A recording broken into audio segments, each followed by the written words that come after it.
মার্কিন president Donald ট্রাম্পের বহুল আলোচিত শুল্ক নীতি নিয়ে চলমান আইনি লড়াইয়ে আপাতত বড় ধরনের স্বস্তি পেয়েছে হোয়াইট হাউস।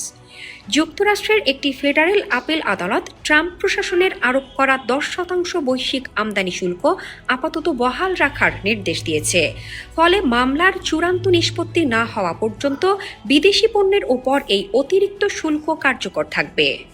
বিশ্লেষকদের মতে আদালতের এই সিদ্ধান্ত শুধু ট্রাম্প প্রশাসনের জন্য রাজনৈতিক বিজয়ই নয়, বরং যুক্তরাষ্ট্রের বাণিজ্য নীতির ভবিষ্যতের জন্য একটি গুরুত্বপূর্ণ মোড়।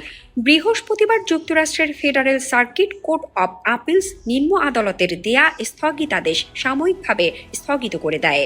এর ফলে আবারও কার্যকর অবস্থায় থাকছে ট্রাম্প প্রশাসনের আরোপ করা 10% ট্যারিফ।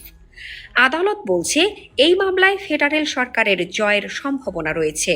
ফলে শুল্ক স্থগিত থাকলে যুক্তরাষ্ট্রের বাণিজ্য নীতিতে অপূরণীয় ক্ষতি হতে পারে। সম্প্রতি ওরেগনের নেতৃত্বে 20টিরও বেশি অঙ্গরাজ্য ও কয়েকটি ছোট ব্যবসা প্রতিষ্ঠান ট্রাম্প প্রশাসনের বিরুদ্ধে আদালতে যায়। তাদের অভিযোগ ছিল প্রেসিডেন্ট তার ক্ষমতার সীমা অতিক্রম করে এই শুল্ক আরোপ করেছেন। এর আগে আন্তর্জাতিক বাণিজ্য আদালত কোর্ট অফ ইন্টারন্যাশনাল ট্রেড রায় দিয়েছিল যে ট্রাম্প প্রশাসন যে আইনের ভিত্তিতে শুল্ক আরোপ করেছে সেই আইনের প্রয়োজনীয় শর্ত পূরণ হয়নি। কিন্তু আপিল আদালত ইঙ্গিত দিয়েছে নিম্ন আদালতের সেই ব্যাখ্যা খুব বেশি সীমাবদ্ধ ছিল এবং আইনটি প্রেসিডেন্টকে কিছুটা স্বাধীন সিদ্ধান্ত নেয়ার সুযোগ দিয়েছে। অর্থনীতিবিদদের মতে আদালতের এই সিদ্ধান্তের সরাসরি প্রভাব সাধারণ ভোক্তাদের উপর পড়তে পারে, কারণ বিদেশি পণ্যের ওপর অতিরিক্ত শুল্ক আরোপের ফলে আমদানিকারক প্রতিষ্ঠানগুলোর ব্যয় বেড়ে যাবে। অনেক ক্ষেত্রেই কোম্পানিগুলো সেই অতিরিক্ত ব্যয় পণ্যের দামের সঙ্গে যুক্ত করে দেয়। ফলে ইলেকট্রনিক্স, গৃহস্থালী পণ্য, পোশাক এবং বিভিন্ন ভোক্তা পণ্যের দাম কিছুটা বাড়তে পারে বলেও আশঙ্কা করা হচ্ছে।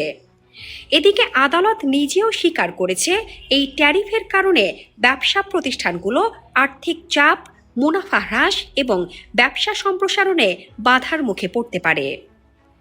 এবার বলছি কেন গুরুত্বপূর্ণ এই রায় দিল আদালত। কারণ গত বছর সুপ্রিম কোর্ট জরুরি ক্ষমতার ভিত্তিতে আরোপিত আগের কিছু ট্যারিফ বাতিল করে দিয়েছিল। এরপর বিকল্প আইনি পথ হিসেবে ট্রাম্প প্রশাসন সেকশন 122 এর আশ্রয় নেয়। এই মামলার চূড়ান্ত রায় শুধু ট্রাম্প প্রশাসনের বাণিজ্য নীতির ভবিষ্যৎই নির্ধারণ করবে না, বরং প্রেসিডেন্টের অর্থনৈতিক ক্ষমতার সীমা সম্পর্কেও নতুন দৃষ্টান্ত তৈরি করতে পারে। বিশ্লেষকদের মতে 2026 সালের মধ্যবর্তী নির্বাচনকে সামনে রেখে আমেরিকায় উৎপাদন ফিরিয়ে আনা এবং বিদেশি পণ্যের উপর নির্ভরতা কমানোর প্রতিশ্রুতিকে সামনে রেখে ট্রাম্প প্রশাসন এই শুল্ক নীতিকে একটি গুরুত্বপূর্ণ রাজনৈতিক ইস্যু হিসেবে ব্যবহার করছে।